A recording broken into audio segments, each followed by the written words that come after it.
కథావాణికి స్వాగతం. కథావాణి శ్రోతలందరికీ చెప్పాలని ఉందికి స్వాగతం. ఈరోజు మీకు నేను ఒక ఆసక్తికరమైన ఆకర్షణీయమైన టాపిక్ గురించి చెప్పబోతున్నాను. అది ఏమిటి అంటే హాలికుడు. హాలికుడు అంటే మీకు తెలుసు కదా, హలము అంటే నాగలి, నాగలిని దున్నేవాడు అంటే రైతు. అంటే ఈరోజు మీకు నేను రైతు గురించి చెప్పబోతున్నాను అన్నమాట. రైతు, వ్యవసాయం అనగానే ఇదేదో డ్రై సబ్జెక్టు అనుకొని ఆడియోని క్లోజ్ చేయకండి.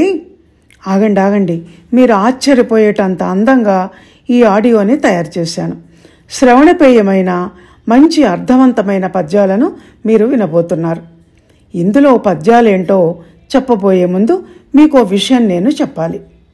అసలు నాకు రైతు మీద రాయాలన్న ఆలోచన ఎలా వచ్చిందంటే, ఒక సందర్భంలో మన కథావాణి శ్రోత అయిన శ్రీ ఈశ్వర్ కుమార్ రాజా గారు వాట్సాప్లో ఈ సబ్జెక్టు గురించి నాకు పెద్దగా అవగాహన లేదు అనటంతో, అయితే నేను ఒక ఆడియో చేస్తానులేండి అన్నాను. ఆ విధంగా నాకు ప్రేరణను కలిగించిన రాజా గారికి ముందుగా కృతజ్ఞతలు చెప్పి ఆ తర్వాత విషయంలోకి ప్రవేశిస్తాను. వ్యవసాయ పద్ధతుల గురించి నాకు పెద్దగా అవగాహన లేకపోయినా రైతు జీవితాన్ని నేను చూశాను. దాని గురించి నాకు కొంత అవగాహన ఉంది. రైతు అనగానే ముందుగా నాకు దువ్వూరి రామిరెడ్డి గారు రచించిన కృషీవలుడు అనే మొట్టమొదటి వ్యవసాయ సంబంధి ఖండకావ్యం గుర్తుకొచ్చింది. అందులో చాలా అందమైన హృద్యమైన పద్యాలు ఉన్నాయండి. వాటితో ఈరోజు మన ఆడియో రక్తి కట్టబోతోంది. ఉపోద్ఘాతం పెద్దగా అవుతోంది అని అనిపించినా మరో మాటను ఈ సందర్భంలో మీకు నేను చెప్పక తప్పదు. ఎందుకంటే అవసరం గనుక.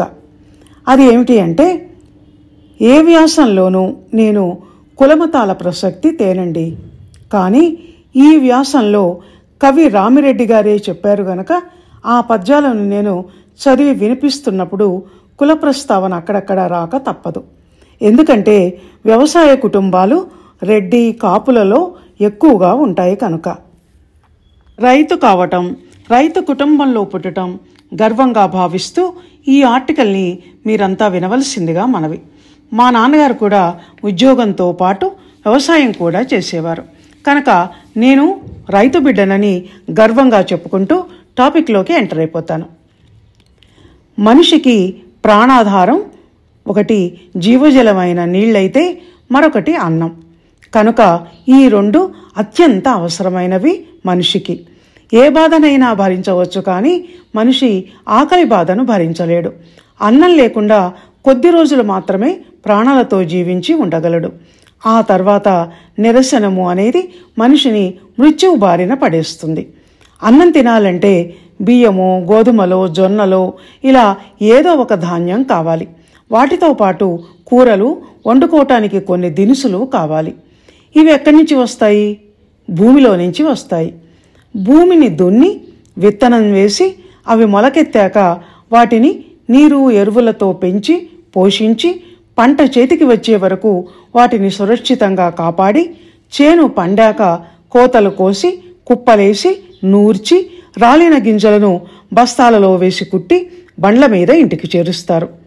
ఈ పనులన్నీ చేసేది ఎవరు? రైతు.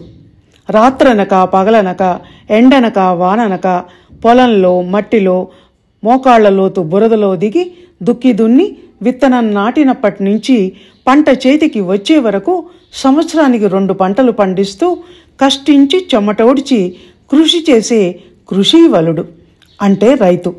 రైతుకు చాలా పర్యాయ పదాలు ఉన్నాయి. అందులో కృషీవలుడు ఒకటి. కృషి అన్న మాటను మనం వేరే అర్థంలో కూడా వాడతాం, కానీ నిజానికి కృషి అంటే వ్యవసాయం. కష్టపడితేనే వ్యవసాయం. తొలికోడి కూతకు నిద్రలేచి కాలకృత్యాలు తీర్చుకొని అరక కట్టుకొని పొలానికి వెళ్తాడు రైతు. మళ్ళీ రాత్రికే ఇల్లు చేరటం. వ్యవసాయ కుటుంబాలలో స్త్రీలు కూడా చాలా కష్టజీవులు. ఇంటి పనులు, పిల్లల పోషణ చూసుకుంటూనే పాలు తాగే పిల్లల్ని సైతం వీపున కట్టుకొని పనులకు వెళ్ళిపోతారు. ఈ విషయం గురించి రామిరెడ్డి గారు ఏమంటున్నారో చూడండి. ప్రొద్దు పొడిచిన దాదిగా ప్రొద్దు గుంకు వరకు కష్టింతువే గాని ఇరుగు పొరుగు వారి సంపదకై ఈసున్ గూరబోవవు ఎంత నిర్మలమోయి నీ హృదయ కళిక. కష్టపడి పనిచేసేవాడెప్పుడు ఇతరుల సొమ్మును ఆశించడు, ఆ సొమ్మును చూసి ఈర్ష్యపడడు. అందులోనూ రైతు అన్నదాత, మనకు కడుపు నిండుగా అన్నం పెట్టేవాడు. అందుకే అన్నది ఎంత నిర్మలమోయి నీ హృదయ కళిక అని. ఉండి తిన్నను లేక పస్తున్నంగాని ఆశసేయవు పరుల కష్టార్జితంబు ఆకలెత్తగా నీ పంచకరుగు అతిథి తినక త్రావకపోయిన దినము లేదు. అందుకే అన్నది రైతును అన్నదాత అని. రైతు ఇంటికి పగలు రాత్రి ఇలా వేళగాని వేళ అయినా సరే ఏ అతిథి వచ్చినా తినకుండా త్రాగకుండా వెళ్ళే ప్రసక్తే లేదు. పుష్కలంగా పాడి పంటలు ఉంటాయి కనుక. అలా అని అన్నిసార్లు అందరూ రైతుల జీవితాలు అలాగే ఉంటాయని కాదు. ఒక్కోసారి పక్వానికి వచ్చిన పంటకు చీడపీడలు తగులుకుంటాయి, పక్షులు పంటను తినిపోతాయి. వర్షలేమి అకాల వర్షాలు ఈ రెండు రైతు పాలిట శాపాలే. మొక్క మొలకెత్తక ఒకసారి, చేతికొచ్చిన పంట నీటిపాలై మరొకసారి రైతు జీవితం కష్టాల కడలి అవుతుంది. ఇదిగాక భూకామందుల దౌష్ట్యానికి, స్వార్థానికి, కరుణలేమికి బలి కావలసి వస్తుంది. కష్టం తనది, పంట జమీందారిది అయినప్పుడు అన్నదాత సైతం అన్నలేమితో బాధపడాల్సి వస్తుంది. అయినా అతిథిని మాత్రం ఆదరించక మానడు. అందుకే దువ్వూరి వారు కృషివల నీవే కారణమవు సాంఘికోత్కృష్ట సౌభాగ్య సౌఖ్యములకు ఫలమనుభవించు వారలు పరులు నీకు కట్టన్ కుడువను కరవై ఎక్కాలమందు. పల్లె ఎల్లయే సర్వ ప్రపంచసీమ ప్రియయొక్కర్తయే రమణీయ విగ్రహంబు బంగరున్ పంట పొలములే భాగ్యనిధులు అనుదిన పరిశ్రమయే మతమగును నీకు. సమాజ సౌభాగ్యానికి కారణమైన కష్టజీవి ఫలం ఇతరుల పాలవుతే అతనికి మాత్రం తిండికి బట్టకు కూడా కరువే. ఒక్కోసారి ఎంత దయనీయమో కదా రైతు జీవితం. పల్లెలే దేశానికి పట్టుగొమ్మలు అని చెప్తాం, బంగారు పంటలు అని కొనియాడుతాం. అలాంటి రైతుకు చివరకు పరిశ్రమ, కట్టుకున్న ఇల్లాలు ఇవే లోకం అవుతాయి. భార్యాభర్తలిద్దరూ కలిసి ఏతమెత్తుతూ నాట్లేస్తూ కుప్పలు రాలుస్తూ ఆడుతూ పాడుతూ పని చేస్తుంటే అలుపు సలుపేమున్నది అని పాడుకుంటూ పనిచేస్తూ శ్రమను మర్చిపోతారు మరి. అందుకే రైతుకు కష్టంలో సుఖంలో తన తోడు నీడగా ఉండేది భార్య ఒక్కతే. రైతు కుటుంబాలలో అందరూ కలిసి పనిచేస్తారు. అంతేకాదు, వ్యవసాయదారుడై అనుభవజ్ఞుడైన తండ్రి చిన్నప్పటి నుంచి వ్యవసాయంలో తన కొడుక్కి తర్ఫీదు ఇస్తాడు. దువ్వూరి రామిరెడ్డి గారి ఈ కవితలో ఒక తండ్రి తన కొడుక్కి చెప్తున్న ఈ మాటలను వినండి. పగలు నిద్రించదే కాపు పడుచువాడ, కాపులెల్లరూ నాగళ్ళు కట్టి కోడయడుగు దున్నెదరిప్పుడు నీ వదనిరుగవో, ఆలసింపక ఎడ్లగయ్యలను దోలుమోయి ఎండలు ముదిరి పెళ్ళు ఉక్కబెట్టే.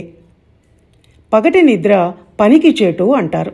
రైతు ఎప్పుడూ పగలు నిద్రపోడు. అదీగాక అదనెరిగి వ్యవసాయం అంటారు. చినుకు పడ్డప్పుడే విత్తు నాటాలి. దీన్నే ఏరువాక అంటారు.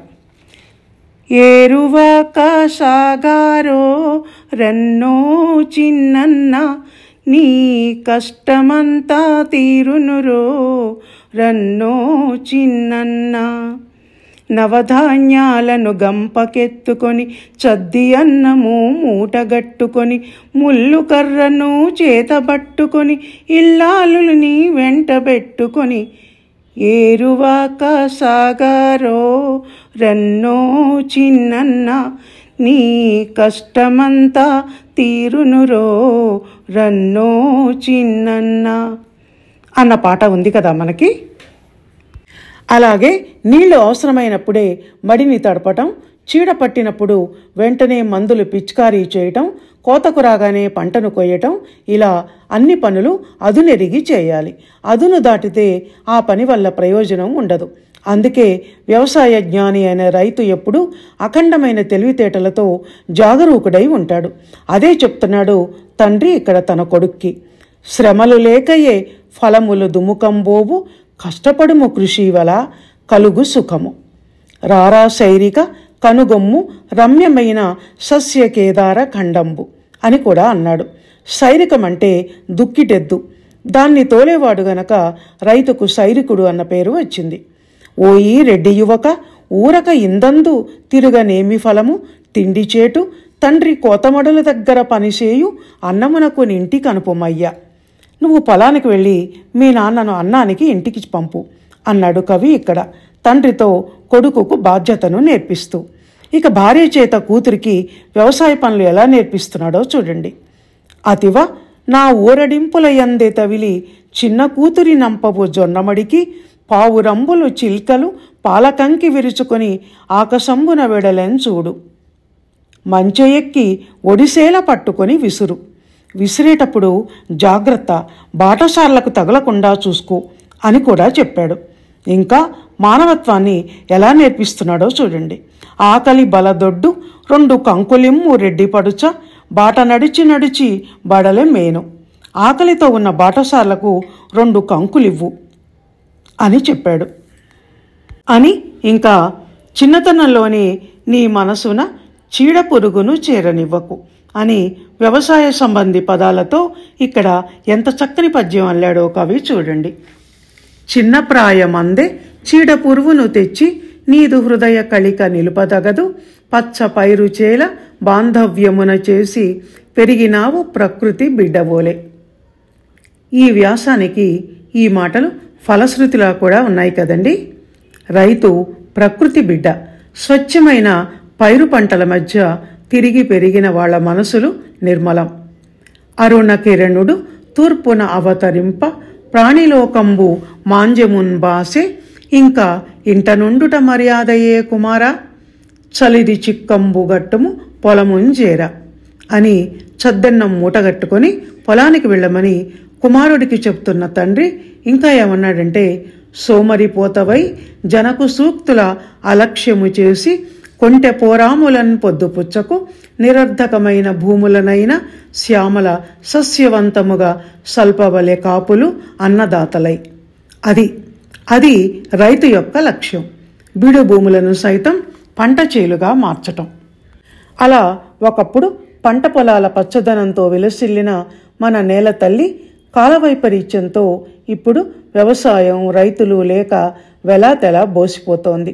నాగరికత మోజుతో రైతు సైతం ఉద్యోగాల వేటలో పట్టణాలకు వలసపోతుండటంతో వ్యవసాయం మూలన పడిపోతోంది.